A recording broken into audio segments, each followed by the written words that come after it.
Life-saving supplies and experimental medicines were rushed to the front lines as we launched a rapid search for groundbreaking treatments and vaccines. We built the most advanced and robust testing anywhere in the world, and we've done more testing than any country anywhere in the world. We suspended dangerous foreign travel. We leveraged our industrial base to produce vast quantities of critical medical gear and enacted a historic $2 trillion relief package. Through it all, we have seen the heroism of our doctors and nurses like never before. These are our warriors. The bravery of our truck drivers, such bravery, and food suppliers, such incredible bravery, and the determination and drive of our citizens. Through this unified national endeavor, we have made great progress. You could really say incredible progress. Our experts and scientists report that our strategy to slow the spread has saved hundreds of thousands of lives. Models predicted between 1.5 million and 2.2 million U.S. deaths. If there was no mitigation, it could have even been higher than that. And between 100,000 and 240,000 deaths with mitigation. It's looking like we will come far under even these lowest numbers. Thanks to our all-out military operation and the extraordinary devotion of our people, we believe we will experience far fewer deaths than even the optimistic projection, but there is no such thing as an optimistic projection on death. One person is too many. Our experts say the curve has flattened and the peak in new cases is behind us. Nationwide, more than 850 counties, or nearly 30% of our country, have reported no new cases in the last 7 days. Because of our early and aggressive action, we have avoided the tragedy of healthcare rationing and deadly shortfalls that have befallen many other nations which, wherever possible, we are helping. In America, no person who has needed a ventilator has been denied a ventilator. We're making hundreds of thousands of ventilators. We've delivered thousands and thousands of ventilators to the states. And actually, it's been an incredible operation. We started with very little and we ended with a lot. The United States has achieved a significant lower mortality rate than almost all other countries. Based on the latest data, our team of experts now agrees that we can begin the next front in our war, which we are calling Opening Up America Again. And that's what we're doing. We're opening up our country. And we have to do that. America wants to be open, and Americans want to be open. As I have said for some time now, a national shutdown is not a sustainable long-term solution. To preserve the health of our citizens, we must also preserve the health and functioning of our economy. Over the long haul, you can't do one without the other. Cannot be done.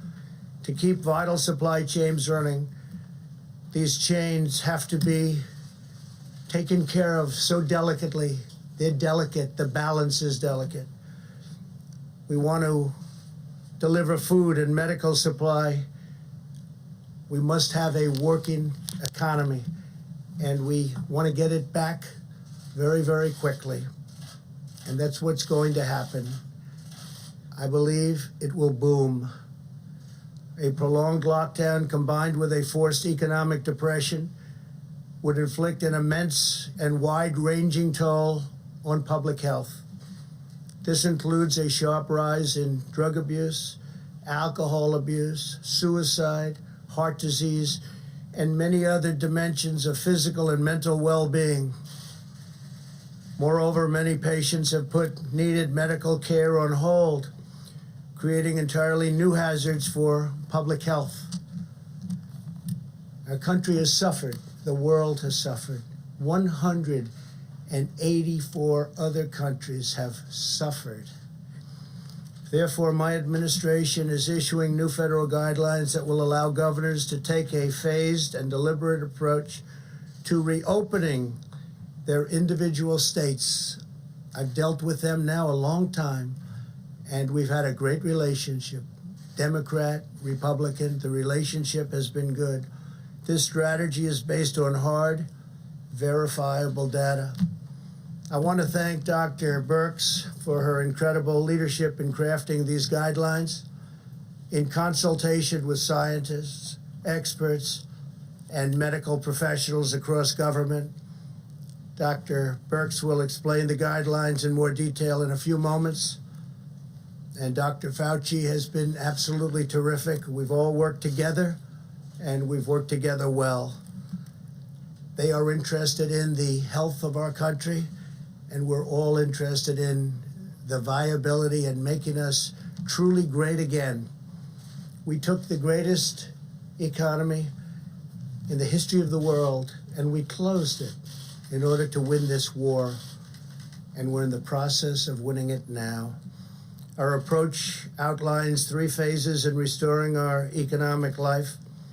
We are not opening all at once, but one careful step at a time. And some states will be able to open up sooner than others. Some states are not in the kind of trouble that others are in. Now that we have passed the peak in new cases, we're starting our life again. We're starting rejuvenation of our economy again in a safe and structured and very responsible fashion. Our strategy will continue to protect senior citizens and other vulnerable populations while allowing military and other groups of incredibly talented people to go about their real business and the business that's supposed to be hard at work at doing, and nobody does it better. Our military is the greatest anywhere in the world, and we're so thankful for what they've done. Healthy Americans will now be able to return to work as conditions on the ground allow. Instead of a blanket shutdown, we will pursue a focus on sheltering the highest risk individuals, so important. We're establishing clear scientific metric and benchmarks on testing, new case growth and hospital capacity that must be met before advancing to each phase. And that's each phase specifically in the reopening of our country. This is a gradual process. As the caseload in a state continues to go down, restrictions can continue to be eased and come off. Throughout the process, citizens will continue to be called upon to use all of their weapons in this war: vigorous hygiene, teleworking when possible, staying at home if you feel sick, maintaining social distance, sanitizing commonly used surfaces, and being highly conscious of their surroundings. Those are our weapons, and they're very powerful weapons indeed. Governors will be empowered to tailor an approach that meets the diverse circumstances of their own states. Every state is very different. They're all beautiful. We love them all, but they're very, very different. If they need to remain closed, we will allow them to do that.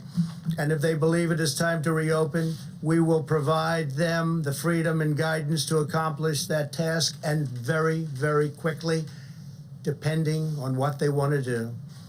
We are also encouraging states to work together to harmonize their regional efforts. We'll have numerous cases where states have worked and will be working very, very closely together. As we reopen, we know that there will be continued hardships and challenges ahead.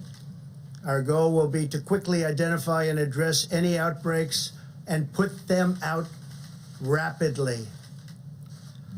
if the virus returns in the fall, as some scientists think it may, possibly, these guidelines will ensure that our country is up and running so that we can likewise put it out quickly.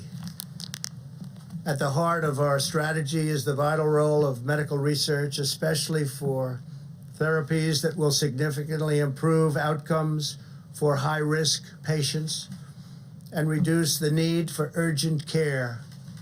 This will be tremendously valuable in allowing life to eventually return to normal.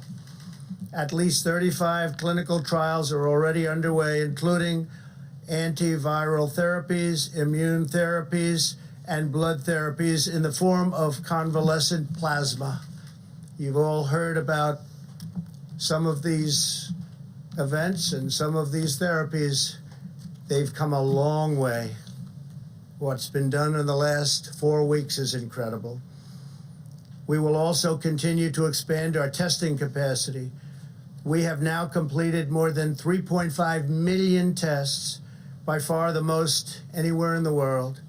Areas of our country that have been hotspots have done much more testing on a per capita basis than South Korea. We've done more than South Korea, and South Korea's done a good job, but we've done more. We will continue to work with governors to advise them on how to conduct both surveillance and diagnostic testing. We have now distributed over 600,000 Abbott ID Now point-of-care diagnostic tests.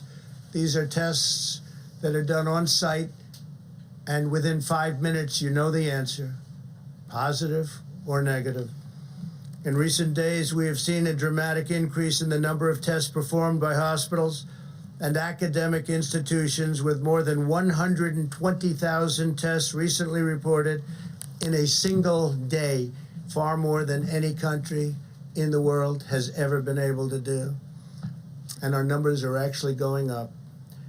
As these new and better testing solutions come online, we're seeing this additional capacity reflected in the numbers. For this reason, the number of tests processed in commercial laboratories has dropped from approximately 100,000 to roughly 75,000 tests over the last week. The reason it dropped is because we have so many other tests and we don't even have to go through the laboratories. But the laboratories have tremendous additional capacity, and states feel free to use that capacity. Some in the media falsely reported this as a bad thing, when in fact it is a great thing, because it indicates that the states are moving to faster, more local testing solutions, including on-the-spot tests. So this drop in the utilization of commercial laboratories is an affirmation that testing, which is at an all-time high, is growing at a historic rate. In other words, the laboratories are great, but now we have forms of testing that are much quicker, much better, and we don't have to use the laboratories, but they're there and they have a great capacity to do the work. As Dr. Birx has been advising our governors for weeks, we continue to have an excess testing capacity of 1 million tests per week available for use, and our capabilities are growing every single day, especially with the new tests that are coming onto the market rapidly. As we begin a science-based reopening, we must be extra vigilant in blocking the foreign entry of the virus from abroad. Border control, travel restrictions, and other limitations on entry are more important than ever to keep the virus in check and allow Americans to get back to work. The sacrifices our citizens have made in this time of crisis will be remembered, studied, honored, and praised for generations to come. We're really all working together. Democrat, Republican, conservative, liberal, we're all working together. This is not about parties. This is about our country. Now the American people are ready to rise to the occasion once again. They are ready to show the world once more that Americans can defeat any challenger. Together we will rebuild this land that we love We will reclaim the magnificent destiny that we share, and we will carry our nation forward to new heights of greatness and glory. I would now like to ask Vice President Mike Pence and Dr. Birx to further explain the new guidelines. I want to thank Dr. Birx. I want to thank Dr. Fauci, and I want to thank really especially a man who has devoted 24 hours a day to his task force and done such an incredible job, our great Vice President, Mike Pence. Please, Mike.